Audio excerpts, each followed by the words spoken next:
Hi everybody, sorry this is coming out a little bit late. Some of the audio, actually all of the audio was deleted, so we're just going to get started and I'm just going to record this voiceover and I'll try to explain what's going on as we're looking through it. So today I just want to talk to you a little bit about drawing the shapes that we talked about in class. We covered perspective in 1 point, 2 point, and 3 point. So mostly we're going to be drawing cubes today, but I'm going to explain how to draw cylinders, spheres, cones, pyramids, prisms, and I don't get into ribbons, but I'll show you that in class next.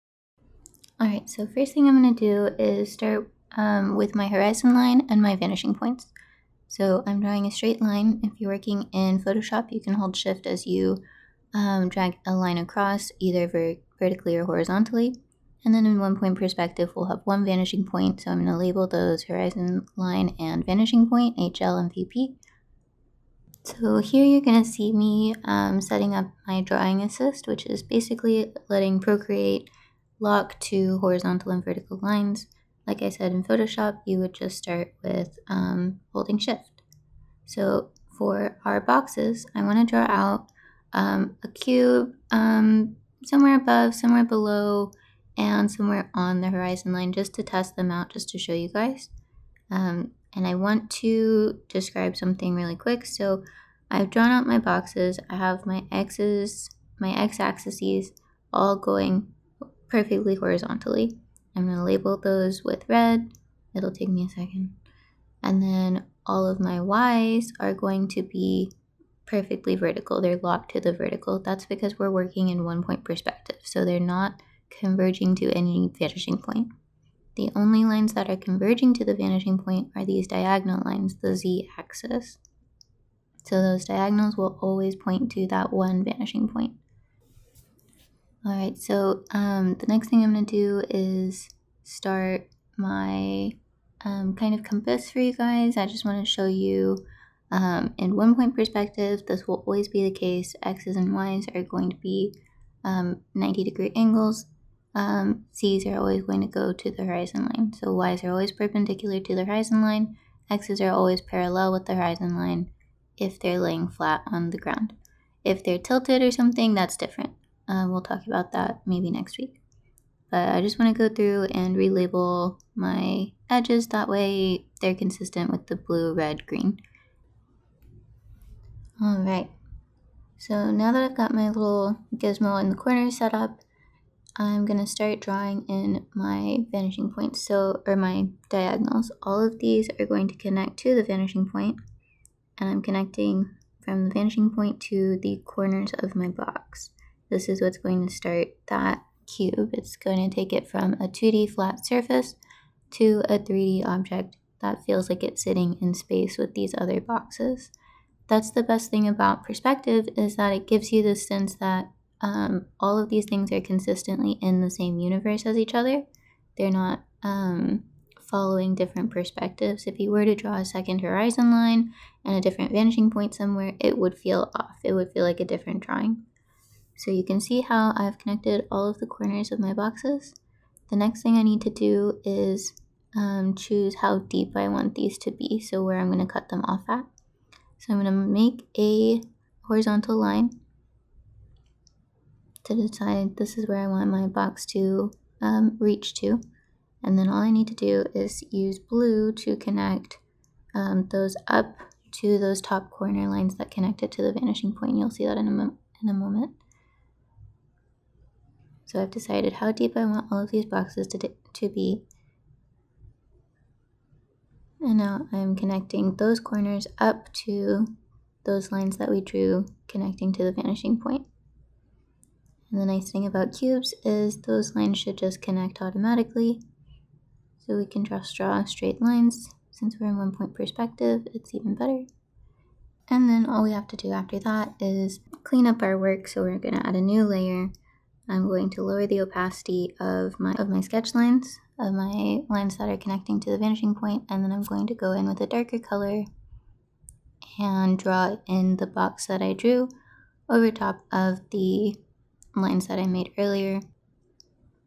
And it should all fit perfectly in perspective. Now, something that I also want to explain is we talked about drawing through. I want us, at least right now and for a while, to make a habit of drawing through so that we see the back edge of our box, like we're looking through it, like it's a wireframe. I don't want us to just draw the surfaces that we can see that would be visible. For now, that's not what I want. Later, when we do our cleaned up environments, that is what I want. We'll erase away the parts that we can't see so that we just have our surfaces that are visible. Alright, so now that we have our boxes, I'm just going to group everything together and change the labeling a little bit. Now we're going to work on drawing cylinders. Okay, so for drawing a cylinder, we're going to start the exact same way we're going to draw a box, the exact same way we're drawing a cube.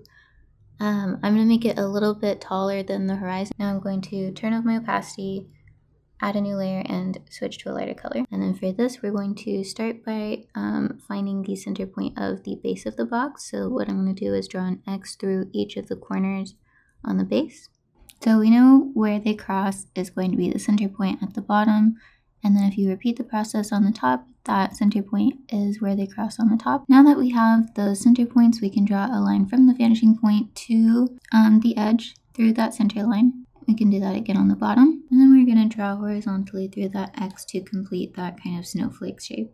So just to describe what we're happening, but kind of on a more flat angle like we did in class, I'm going to draw an X and then that cross section through a box so that we get those center points. And I just want to explain what's happening over on the base of our box, but not in perspective yet. So I'm counting up to 2/3, just kind of eyeballing it to get about the section that we'll draw in for our ellipse. And then as long as you're connecting all of these outer 2/3 and the edges of our plus sign, you should get a pretty accurate ellipse. And that's exactly what we're going to do over here on our box. Alright, so now that I have that drawn in, I'm just going to clean up that edge a little bit, and then I'm going to connect the outer two edges up to the top, and that's going to give me the edges of our cylinder. Alright, so now I'm just going to find those 2/3 lines and connect them again around the top. That'll give me the upper ellipse, and then I'm just going to dot in this back section because it's see-through, so you can kind of think of it as a wireframe. Now that we have that drawn, I want us to kind of think about how that bottle was wrapping around the edges in our lecture. So as it gets lower and further from the horizon line, it should start getting wider, and then up towards the horizon line, it should be a flat line. So I want us to be thinking about wrapping those edges. Alright, on a new layer, I also want us to see how we could travel that into space so that it's laying on its side almost. So we'll draw a flat circle facing the camera, and then we'll connect those outer edges to our vanishing point. And now we can extrude that circle back by selecting it out and scaling it down so that it aligns with those back edges. And we want to scale uniformly. So if you're scaling in Photoshop, that's going to be Control T as in transform, and then you'll hold Shift as you scale. So now I can just clean up my vanishing lines and organize my layers. For this next part, we're going to do pyramids and prisms. So we're going to start by the same way that we would with our box. We're going to draw a flat plane on the bottom. We're going to connect that to the back. And we're going to decide how wide our pyramid is going to be.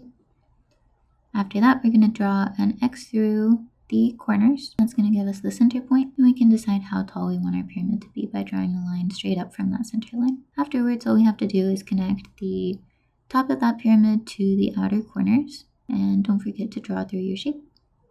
We can repeat the same process. So we're going to draw a plane above the horizon line, connect it back to the vanishing point, decide how deep we want that pyramid to be, find that center line, decide how tall we want it to be by dropping a line straight down, and then connecting those edges to the corners. Alright, so a little embarrassing, but I never do end up changing the label for cylinders. But next we're drawing a sphere. So we're going to start by drawing a cube. I'm going to do it above the horizon line this time. And what I'm going to do is find the center line on the front, the side, and the bottom edge. This next part gets a little complicated, and I wouldn't do this every time I draw a sphere, but we need to just see how we do it the mathematically correct way first. So I'm going to connect the center lines on all of my edges. You should end up with dissected sections of the box. So I've turned my opacity down on all my layers so that I can just barely see some things for some more clarity. I'm going to find that cross section of that middle box, doing the same exact snowflake that we were doing before, and that's going to let me draw an ellipse through my box. And I'm going to do that for each of those cross sections that we made. I would recommend doing these all on separate layers so that you can turn the layers on and off, and that way when you are drawing these it gets a little bit less confusing, and that way when you turn all the layers back on you're starting to see your sphere come to life. Now I'm cleaning up the edges of that sphere. Everyone knows that a sphere is kind of just a circle, but we want it to be more than just a flat circular shape. We want to see the dimension, we want to see those cross sections, we want to know how things are wrapping around the surface. And so that's what drawing this in perspective is going to give us, is all of those indications. So now that we know how to wrap the form around a sphere, we should be more prepared to do drawings of things like eyeballs and know where the people will sit on the surface of that sphere. And now we should be able to draw these a little bit more intuitively. I'm going to do another one down here, and I just want to show you how we can kind of start to dissect that, cut off slices of it. We're starting to subtract from that shape, so that's what we're going to be talking about in the next video. So if you're following along with the video, you should already have 10 shapes, and this is what I want for our homework project. I want us to do each of these shapes in each of our perspectives just on the same sheet, hopefully not over top of each other like I've done it. But what you should end up with is about 10 shapes. Choose a variety of shapes in 1-point perspective. We're going to do the 2-point perspective in the next video, and then we'll talk about additive and subtractive shapes.